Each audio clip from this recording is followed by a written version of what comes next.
शुक्रवार शाम 6:30 बजे सिर्फ।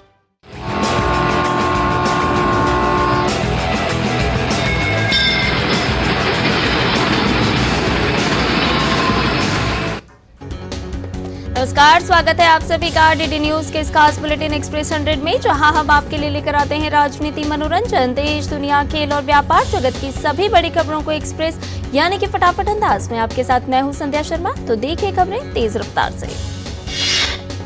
प्रधानमंत्री नरेंद्र मोदी का मिशन दक्षिण जारी। केरल के त्रिशूर और तिरुवनंतपुरम में करेंगे चुनावी रैली। शाम को तमिलनाडु के तिरुनेलवेली में होगी जनसभा। प्रधानमंत्री आज सबसे पहले केरल के त्रिशूर स्थित अलाथूर पहुंचेंगे। पीएम यहां अलाथूर और त्रिशूर लोकसभा सीटों से चुनाव लड़ रहे एनडीए कैंडिडेट टीएन सरासू और सुरेश गोपी के लिए चुनावी रैली करेंगे। इसके बाद प्रधानमंत्री तिरुवनंतपुरम जिले के अट्टिंगल पहुंचेंगे, जहां वो अट्टिंगल और तिरुवनंतपुरम निर्वाचन क्षेत्रों से चुनाव लड़ रहे दो केंद्रीय मंत्रियों वी मुरलीधरन और राजीव चंद्रशेखर के समर्थन में जनसभा करेंगे। केरल के बाद प्रधानमंत्री तमिलनाडु का रुख करेंगे। पीएम यहां शाम तिरुनेलवेली में एक जनसभा को संबोधित करेंगे। तमिलनाडु की सभी 39 सीटों पर पहले चरण में 19 अप्रैल को मतदान होना है। भाजपा के राष्ट्रीय अध्यक्ष जेपी नड्डा आज उत्तराखंड के मसूरी में हुंकार भरेंगे। वो मसूरी के गांधी चौक पर विशाल जनसभा को संबोधित करेंगे, जिसको लेकर भाजपा कार्यकर्ताओं में भारी उत्साह है। केंद्रीय मंत्री और वरिष्ठ भाजपा नेता अमित शाह आज त्रिपुरा, मणिपुर और राजस्थान में चुनावी रैली करेंगे। अमित शाह सबसे पहले अगरतला के कुमारघाट में मतदाताओं को साधने का प्रयास करेंगे। दोपहर बाद अमित शाह इम्फाल में आंतरिक मणिपुर लोकसभा सीट पर मतदाताओं से वोट मांगेंगे। शाम को 6 बजे भाजपा नेता राजस्थान के जयपुर में भव्य रोड शो करेंगे। भाजपा के स्टार प्रचारक रक्षा मंत्री राजनाथ सिंह आज जम्मू कश्मीर में चुनाव प्रचार करेंगे। राजनाथ सिंह जम्मू के कठुआ, उधमपुर, डोडा संसदीय क्षेत्र के बसोहली में चुनावी जनसभा को संबोधित करेंगे। केंद्रीय मंत्री और भाजपा नेता मनसुख मांडविया आज गुजरात की पोरबंदर सीट से पर्चा भरेंगे। इस सीट पर तीसरे चरण में 7 मई को वोटिंग होगी। कांग्रेस ने भी प्रचार में पूरी ताकत झोंक दी है। कांग्रेस पार्टी के नेता राहुल गांधी आज से केरल के दौरे पर रहेंगे। आज पहले दिन राहुल अपने संसदीय क्षेत्र वायनाड में चुनावी रैली करेंगे। फिर शाम को उत्तर कोझिकोड जिले में यूनाइटेड डेमोक्रेटिक फ्रंट की रैली में मतदाताओं को संबोधित करेंगे। कल 16 तारीख को भी वायनाड में पार्टी के कई कार्यक्रम में शामिल होंगे और चुनाव प्रचार करेंगे। राहुल ने अभी इसी महीने की शुरुआत में 3 अप्रैल को वायनाड से नॉमिनेशन दाखिल किया था और एक रोड शो निकाला था। कांग्रेस महासचिव और स्टार प्रचारक प्रियंका गांधी आज राजस्थान के अलवर में रोड शो करेंगी। इसके बाद प्रियंका गांधी दौसा में कांग्रेस उम्मीदवार मुरारी लाल मीणा के समर्थन में विशाल रैली को संबोधित करेंगी। बसपा सुप्रीमो और उत्तर प्रदेश की पूर्व मुख्यमंत्री मायावती भी चुनावी रण में उतर गई हैं। वो आज मुरादाबाद में पार्टी उम्मीदवार के लिए वोट मांगेंगी। समाजवादी पार्टी ने लोकसभा चुनाव के लिए 2 और सीटों पर उम्मीदवारों को बदल दिया है। सपा ने बदायूं से शिवपाल यादव की जगह उनके बेटे आदित्य यादव को उम्मीदवार बनाया है। वहीं सुल्तानपुर से रामभुआल निषाद को उम्मीदवार बनाया गया है। इससे पहले कल कांग्रेस ने लोकसभा चुनाव के लिए उम्मीदवारों की एक और सूची जारी की। इस सूची में कांग्रेस ने 10 उम्मीदवारों के नामों की घोषणा की है। इसमें दिल्ली की 3 सीट, पंजाब की 6 सीट और उत्तर प्रदेश की 1 सीट से उम्मीदवारों के नामों की घोषणा की गई है। अरविंद केजरीवाल की न्यायिक हिरासत का आज आखिरी दिन। आज ईडी की ओर से उन्हें राउस एवेन्यू कोर्ट की विशेष अदालत में पेश किया जाएगा। वहीं सुप्रीम कोर्ट में आज केजरीवाल की उस याचिका पर सुनवाई होगी जिसमें उन्होंने दिल्ली हाई कोर्ट के फैसले को चुनौती दी है। हाई कोर्ट ने गिरफ्तारी के खिलाफ उनकी अर्जी को खारिज कर दिया था।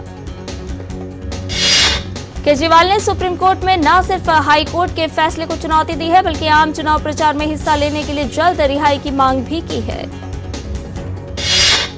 दिल्ली आबकारी घोटाला में गिरफ्तार बीआरएस नेता के कविता को भी आज कोर्ट में पेश किया जाएगा। के कविता की सीबीआई रिमांड आज खत्म हो रही है।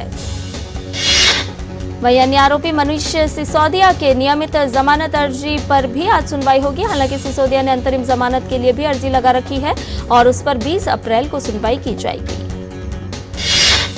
उपराष्ट्रपति जगदीप धनखड़ आज महाराष्ट्र का दौरा करेंगे। उपराष्ट्रपति नागपुर स्थित राष्ट्रीय प्रत्यक्ष कर अकादमी एनडीटी में आयोजित भारतीय राजस्व सेवा के 76वें बैच के समापन समारोह में मुख्य अतिथि होंगे। विदेश मंत्री डॉक्टर एस जयशंकर ने इजरायल के विदेश मंत्री इजराइल कॉट्स से बातचीत की। बातचीत के दौरान विदेश मंत्री डॉक्टर एस जयशंकर ने ताजा घटनाक्रम पर भारत की चिंता को साझा किया। दोनों विदेश मंत्रियों ने व्यापक क्षेत्रीय स्थिति पर चर्चा की। साथ ही दोनों नेताओं ने आपसी संपर्क बनाए रखने पर सहमति जताई। इजरायल पर ईरान के हमले के बाद विदेश मंत्री डॉक्टर एस जयशंकर ने ईरान के विदेश मंत्री हुसैन अमीर अब्दुल्लाहियन से बातचीत की। बातचीत के दौरान विदेश मंत्री डॉक्टर एस जयशंकर ने ईरान के कब्जे में इजरायल के MSC एराइज जहाज के 17 भारतीय चालक दल के सदस्यों की रिहाई पर चर्चा की। साथ ही दोनों विदेश मंत्रियों ने पश्चिम एशिया के मौजूदा हालात पर चर्चा की। बातचीत के दौरान विदेश मंत्री डॉक्टर एस जयशंकर ने अपने ईरानी समकक्ष से तनाव बढ़ने से बचने, संयम बरतने और कूटनीति की ओर लौटने के महत्व पर जोर दिया। ईरान के इजरायल पर मिसाइल हमले पर भारत के विदेश मंत्रालय ने प्रतिक्रिया दी है। विदेश मंत्रालय ने कहा, हम इजरायल और ईरान के बीच बढ़ते तनाव से चिंतित हैं। इससे क्षेत्र में शांति और सुरक्षा को खतरा है। विदेश मंत्रालय ने कहा कि हम तत्काल तनाव कम करने, संयम बरतने, हिंसा से पीछे हटने और कूटनीति के रास्ते पर लौटने का आह्वान करते हैं। हम मौजूदा स्थिति पर करीब से नजर रख रहे हैं। विदेश मंत्रालय ने कहा कि क्षेत्र में हमारे दूतावास भारतीय समुदाय के साथ संपर्क में हैं। क्षेत्र में सुरक्षा और स्थिरता का होना महत्वपूर्ण है। राष्ट्रीय शिक्षा नीति को बढ़ावा देने के लिए सरकार ने मालवीय मिशन शिक्षक प्रशिक्षण केंद्र की योजना बनाई है। वाराणसी के महात्मा गांधी काशी विद्यापीठ में ऐसा ही एक केंद्र शुरू हुआ है। इससे पूर्वांचल के शिक्षकों और छात्रों को लाभ होगा। नेपाल के मध्य प्रदेश में नेपाली नववर्ष के अवसर पर जनकपुर धाम सांस्कृतिक महोत्सव के दूसरे संस्करण का आयोजन किया गया। यह महोत्सव नेपाल स्थित भारतीय दूतावास द्वारा आयोजित किया जाता है। महोत्सव में बनारसी, जरी, नेवारी साड़ी, फुलकारी, चंदेरी और अन्य लोकप्रिय डिजाइन की साड़ियों की प्रदर्शनी लगाई गई है। इस दौरान मशहूर शेफ संतोष शाह द्वारा 54 प्रकार के व्यंजनों का भी प्रदर्शन किया गया। नेपाल और भारत विकास साझेदारी के तहत स्वास्थ्य और शिक्षा क्षेत्रों में बुनियादी ढांचे को मजबूत करने के लिए भारत ने इन क्षेत्रों में नेपाल के विभिन्न जिलों में काम करने वाले संगठनों को 35 एम्बुलेंस और 66 स्कूल बसें दी है। नेपाल के वित्त मंत्री वर्षा मानपुन ने भारत सरकार की विभिन्न विकास परियोजनाओं की सराहना की और कहा कि इससे दोनों देशों के बीच द्विपक्षीय संबंध और पीपल टू पीपल कनेक्टिविटी में और मजबूती आएगी। दिल्ली का मौसम पिछले 2 दिनों से सुहाना बना हुआ है। आसमान में काले बादल, तेज हवा और कई इलाकों में हुई बूंदाबांदी से लोगों को तपती गर्मी से राहत मिली है। मौसम विभाग के अनुसार आज भी दिल्ली के कुछ इलाकों में हल्की वर्षा हो सकती है। मौसम विभाग के अनुसार दिल्ली सहित 15 से ज्यादा राज्यों में बारिश होने की संभावना है, जिसमें पश्चिम हिमालय पर हल्की से मध्यम बारिश और बर्फबारी के साथ कुछ स्थानों पर भारी बर्फबारी हो सकती है। वहीं राजस्थान, हरियाणा के कुछ हिस्सों, दिल्ली, पश्चिम उत्तर प्रदेश और मध्य प्रदेश में हल्की से मध्यम बारिश और गरज के साथ धूल भरी आंधी और छिटपुट ओलावृष्टि हो सकती है। उत्तर प्रदेश के मुजफ्फरनगर में जानसाठ थाना क्षेत्र में 2 मंजिला मकान गिर गया। इस हादसे में 2 लोगों की मौत हो गई। हादसे पर मेरठ जोन एडीजी ध्रुवकांत ठाकुर ने बताया कि अब तक 18 लोगों को निकाला जा चुका है, जिसमें से 2 की मृत्यु हो गई है और 1 व्यक्ति गंभीर रूप से घायल है। राजस्थान के फतेहपुर में कल भीषण सड़क हादसा हो गया। तेज रफ्तार कार चूरू सालासर हाईवे पर ट्रक में पीछे से जाकर घुस गई। एक्सीडेंट के बाद कार और ट्रक में आग लग गई, जिसके कारण 7 लोग जिंदा जल गए। पवित्र श्री अमरनाथ यात्रा जाने के इच्छुक श्रद्धालुओं के लिए पंजीकरण प्रक्रिया आज से शुरू हो रही है। देश भर में 4 बैंकों, Jammu Kashmir bank, Punjab national bank, भारतीय स्टेट बैंक और यस बैंक की 540 शाखाओं में पंजीकरण करवाया जा सकता है। चैत्र नवरात्रि के 7वें दिन आज दिल्ली के छतरपुर मां कात्यायनी देवी मंदिर में सुबह की आरती की गई। चैती छठ पूजा के अवसर पर दिल्ली में भक्तों ने कालिंदी कुंज घाट पर सूर्य को अर्घ्य दिया। हिमाचल प्रदेश आज अपना स्थापना दिवस मना रहा है। 15 अप्रैल 1948 में पंजाब और शिमला के 30 पहाड़ी राज्यों के विलय के बाद अस्तित्व में आए हिमाचल प्रदेश ने अब तक कई मुकाम छुए हैं। 25 जनवरी 1971 को इस प्रदेश को पूर्ण राज्य का दर्जा दिया गया। B2B परिवहन समाधान प्रदाता वॉइस ट्रेवल इंडिया लिमिटेड इस साल अपने बेड़े में 1000 इलेक्ट्रिक वाहन जोड़ेगी। हरित परिवहन अभियान के तहत यह कदम उठाने जा रही है कंपनी। WTI कैब्स कंपनी देश के दूसरी श्रेणी के शहरों मसलन चंडीगढ़, जयपुर, कोयंबटूर और इंदौर में कर रही है विस्तार। इसके अलावा कंपनी का इरादा सऊदी अरब और सुदूर पूर्व के देशों के जरिए अंतर्राष्ट्रीय स्तर पर भी उपस्थिति दर्ज कराने का है। श्रीलंका को IMF के साथ जारी ऋण पुनर्गठन वार्ता और वॉशिंगटन में आज से शुरू होने वाली विश्व बैंक की वसंत बैठकों के दौरान सार्थक बातचीत की है उम्मीद। श्रीलंका को वित्त राज्य मंत्री शेहान सेमासिंघे करेंगे वार्ताओं के लिए प्रतिनिधिमंडल की अगुवाई। प्रतिनिधिमंडल में सेंट्रल बैंक के गवर्नर नंदलाल वीरसिंघे और वित्त सचिव महेंद्र सिरिवर्धन सहित वरिष्ठ सरकारी अधिकारी भी शामिल। इजरायल और ईरान में बढ़ते तनाव के बीच एयर इंडिया ने तेल अवीव के लिए उड़ानें अस्थायी रूप से निलंबित करने का किया फैसला। दूरसंचार विभाग इसी महीने नियामक प्राइस से संपर्क कर स्पेक्ट्रम के आवंटन के तरीके और मूल्य निर्धारण और सेटकॉम सेवाओं के लिए जारी किए जाने वाले लाइसेंस के दायरे पर मांग सकता है नियामक के विचार। और इसके साथ ही बुलेटिन में फिलहाल रुक रहे एक छोटे से ब्रेक के लिए जल्द हाजिर होंगे।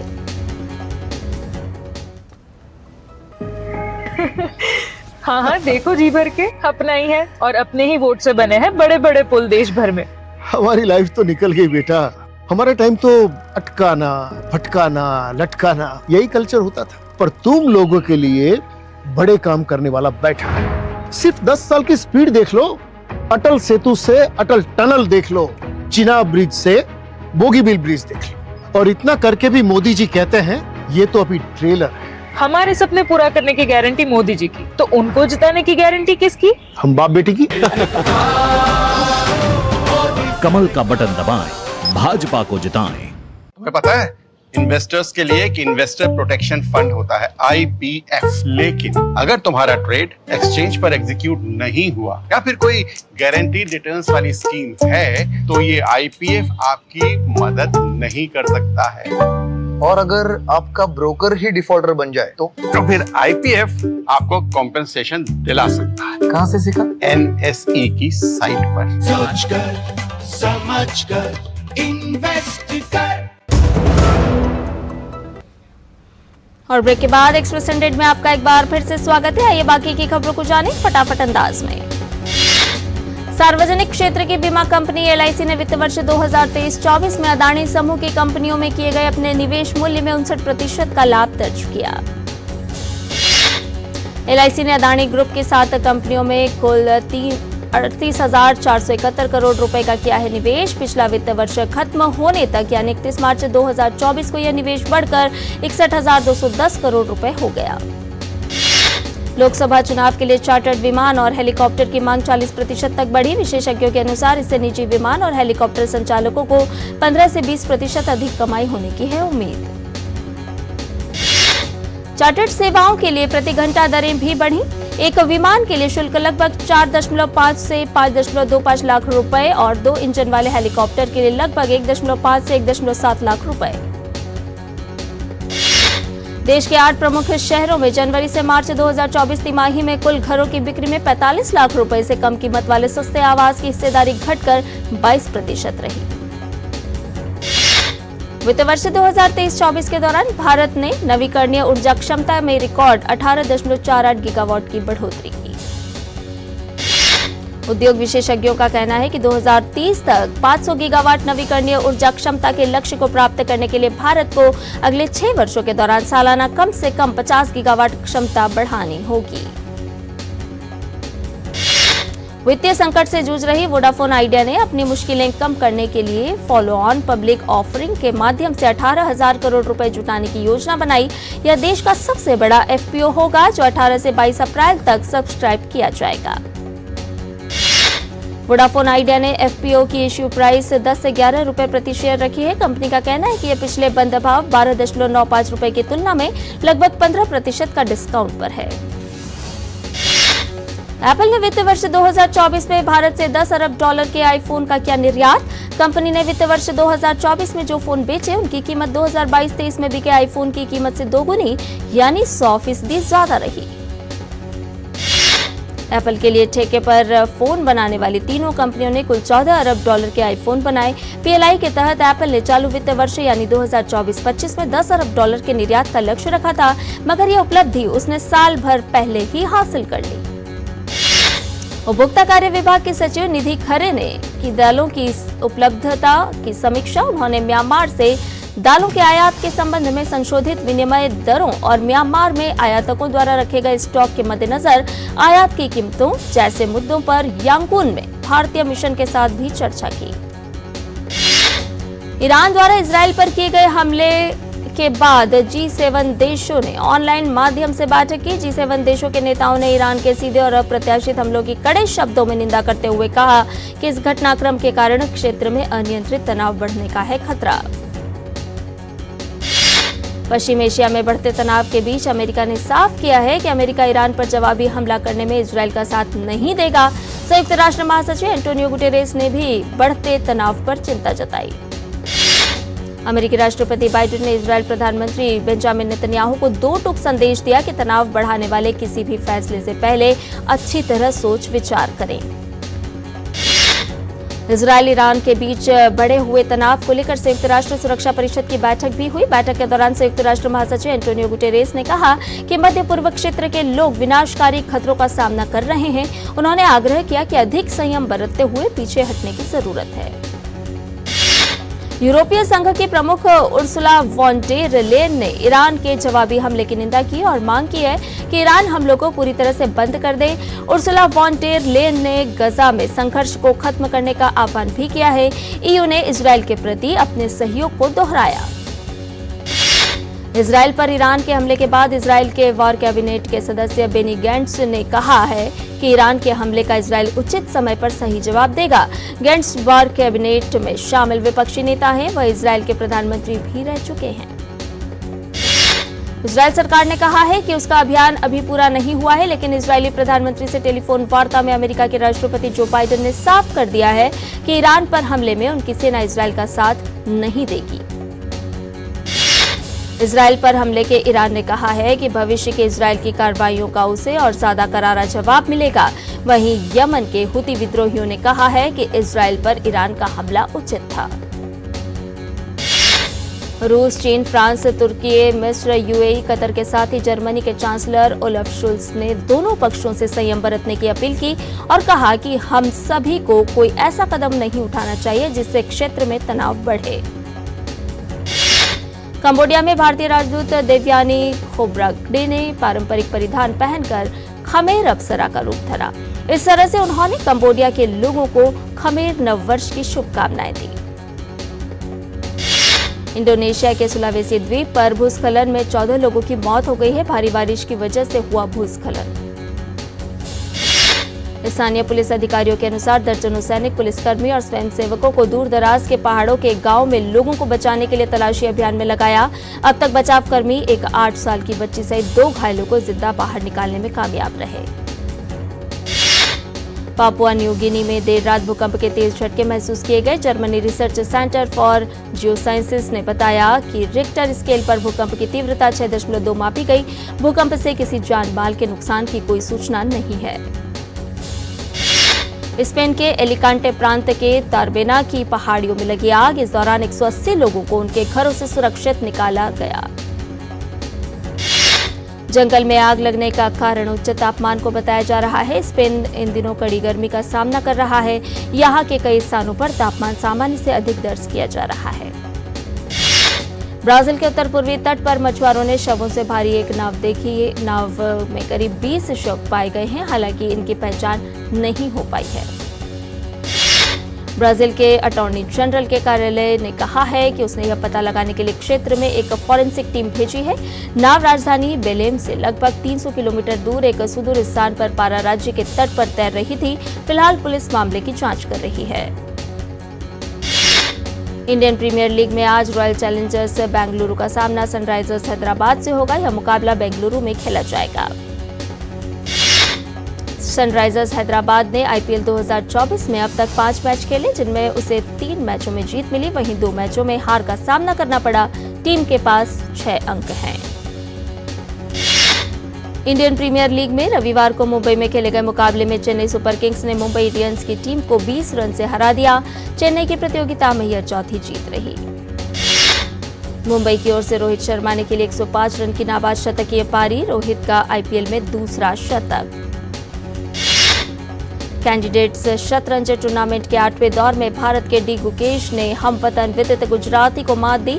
इस जीत के साथ गुकेश ने एक बार फिर संयुक्त रूप से शीर्ष स्थान हासिल कर लिया।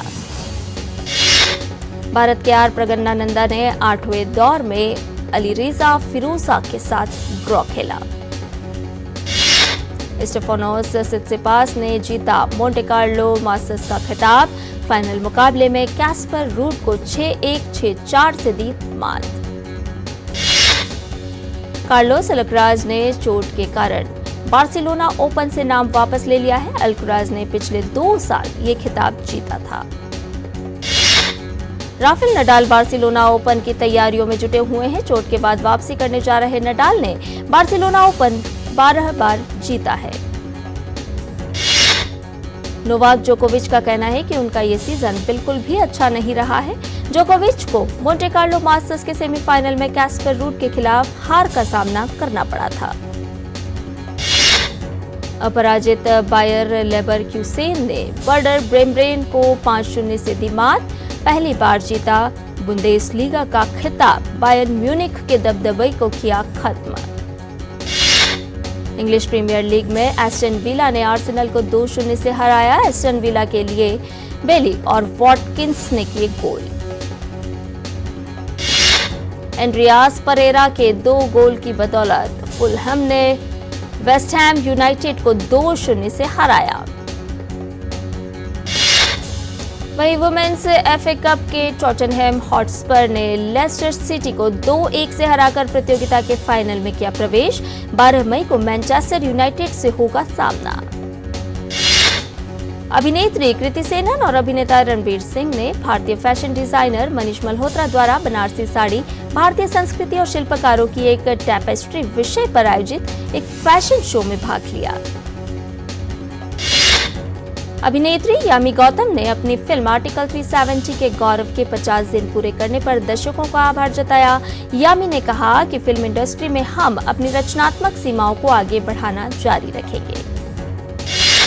साउथ सुपरस्टार कमल हासन 28 साल बाद अपनी अपकमिंग फिल्म इंडियन 2 के साथ सेनापति के रूप में कर रहे हैं वापसी।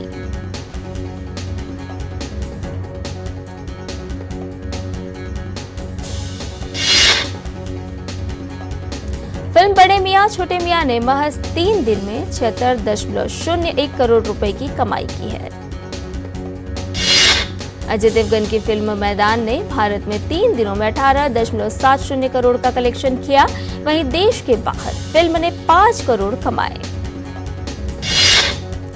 बॉलीवुड फिल्मकार विधु विनोद चोपड़ा की फिल्म बारहवीं फेल ने सिल्वर जुबली पूरी कर रचा इतिहास। और इसके साथ ही एक्सप्रेस न्यूज में फिलहाल इतना ही। हमें दीजिए इजाजत, लेकिन डीडी न्यूज पर खबरों का सिलसिला लगातार जारी है। नमस्कार।